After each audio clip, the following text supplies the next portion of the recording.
She insulted her, yet she matters more than that. Maeve tried to express her sympathy to Vron for the death of her son at Tommy Stevenson's burial. Although it was widely acknowledged by the Stevensons and Harrigans that none of the politeness was sincere, most people, apart from Eddie, of course, agreed to maintain decorum and at least seem sincere.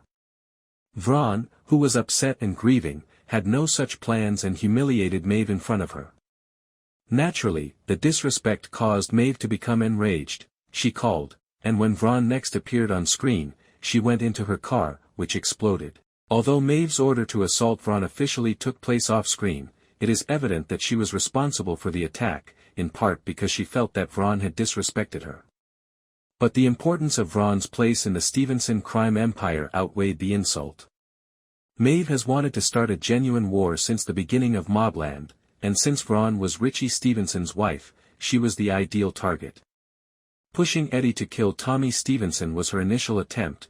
When that didn't work, she went on to a more significant target. Conrad's usual go-to-fixer for any problem that needs resolving is Tom Hardy's character Harry D'Souza, but Maeve doesn't ask Harry for assistance in placing the explosives in Vron's car.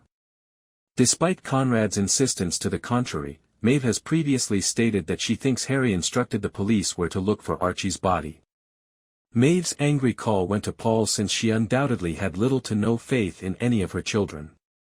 Paul, who is portrayed by Emmett J. Scanlon, has appeared in the background of numerous moments as the Harrigans plot and carry out their schemes. The ostensibly knowledgeable and competent associate seems to be the one who manages tasks that fall outside of Harry's expertise, serves as a stand-in while Harry is busy, or manages tasks that Harry isn't supposed to be aware of. Paul, for instance, is the one who tailed Harry's wife Jan for Conrad. It was to be expected that Maeve would turn to Paul, as Harry had been hard at work trying to prevent a war with the Stevensons. Up until the middle of the wake, it appeared as though Maeve and Eddie believed that the death of Richie's cherished son Tommy would be sufficient to ignite a conflict between the two families. Richie publicly declared a truce, but with the disclaimer that Eddie was open season, even though it was obvious that he knew who killed his son. Therefore, in order for Maeve to obtain the conflict she desired, something more was required.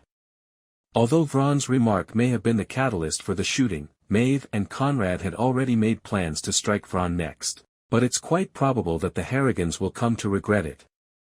The size and strength of the Harrigans and Stevenson's armies have not been revealed, but they are now essentially battling a wounded and surrounded beast. Richie already had a strong dislike for the Harrigans, and now he has lost both his wife and kid to their evil.